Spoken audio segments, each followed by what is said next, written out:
धुआं, चीखें और बिखरी हुई लाशें। मुंबई उस दिन सिर्फ एक शहर नहीं रही, एक जख्म बन गई। लेकिन कहानी यहीं खत्म नहीं होती। असल खेल तो अब शुरू होने वाला था। 12 मार्च 1993, दोपहर 1:28। मुंबई।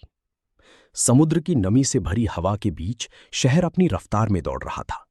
लेकिन उसी पल एक ऐसी खामोशी जन्म लेने वाली थी जो आने वाले कई सालों तक चीखों में बदलती रहेगी। शेयर बाजार के बाहर अचानक एक भयानक विस्फोट होता है और कुछ ही सेकंड में पूरा इलाका धुएं और मलबे में बदल जाता है। लोग समझ ही नहीं पाते कि हुआ क्या है, लेकिन ये सिर्फ शुरुआत थी।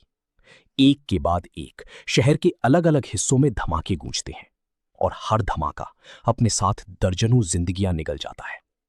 मुंबई, जो कभी नहीं रुकती, उस दिन ठहर जाती है। और इस ठहराव के पीछे छिपा होता है एक ऐसा नाम जो उस समय सिर्फ अंडरवर्ल्ड तक सीमित था, लेकिन अब पूरी दुनिया में गूंजने वाला था। दाऊद इब्राहिम। इस कहानी की जड़ें अचानक नहीं उगी थीं, बल्कि ये कई सालों से पनप रही एक खामोश साजिश का नतीजा थी। 1980 के दशक में मुंबई के अंधेरे कोनों में अपराध का एक नया चेहरा उभर रहा था, जहां छोटे-मोटे गैंग धीरे धीरे एक संगठित नेटवर्क में बदल रहे थे। इसी अंधेरे में दाऊद इब्राहिम का नाम तेजी से ऊपर उठ रहा था। शुरू में एक साधारण अपराधी, लेकिन उसकी सोच साधारण नहीं थी। वो सिर्फ पैसे या इलाके के लिए नहीं लड़ रहा था, बल्कि वो एक ऐसा साम्राज्य खड़ा कर रहा था जो सीमाओं के पार तक फैला हो। उसके नेटवर्क में सिर्फ गुंडे नहीं थे, बल्कि कारोबारी, राजनेता और अंतर्राष्ट्रीय संपर्क भी शामिल होते जा रहे थे। धीरे धीरे उसका गिरोह डी कंपनी बन जाता है, एक ऐसा नाम जो कानून के लिए एक पहेली बन चुका था। लेकिन 1993 के धमाके सिर्फ अंडरवर्ल्ड की ताकत दिखाने के लिए नहीं थे। ये एक बड़ा संदेश था, एक ऐसा संदेश जो भारत की सुरक्षा व्यवस्था को सीधी चुनौती दे रहा था। जांच शुरू होती है और हर सुराग एक ही दिशा में इशारा करता है।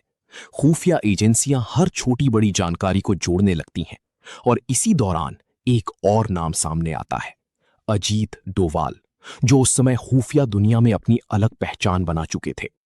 परछाइयों में रहकर काम करने वाले इन अधिकारियों के लिए यह सिर्फ एक केस नहीं था, बल्कि एक ऐसी जंग थी जो दिखती नहीं थी, लेकिन हर मोड़ पर जानलेवा। जैसे जैसे परतें खुलती हैं, ये साफ होता जाता है कि ये साजिश भारत के अंदर नहीं, बल्कि सीमाओं के पार से रची गई थी।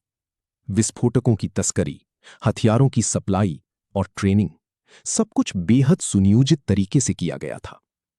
मुंबई के कुछ युवाओं को इस्तेमाल किया गया, उन्हें तैयार किया गया और फिर एक दिन उन्हें इस खतरनाक मिशन पर भेज दिया गया।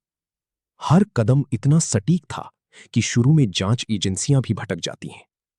लेकिन सच ज्यादा देर तक छिपा नहीं रह सकता। धीरे धीरे देश के अलग अलग हिस्सों में छापेमारी होती है, कई लोग गिरफ्तार होते हैं और हर गिरफ्तारी के साथ इस साजिश का एक नया पहलू सामने आता है।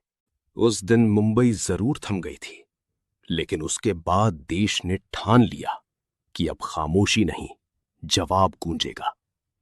और 1993 के वो धमाके आज भी याद दिलाते हैं कि सतर्कता ही सुरक्षा की सबसे बड़ी ताकत है।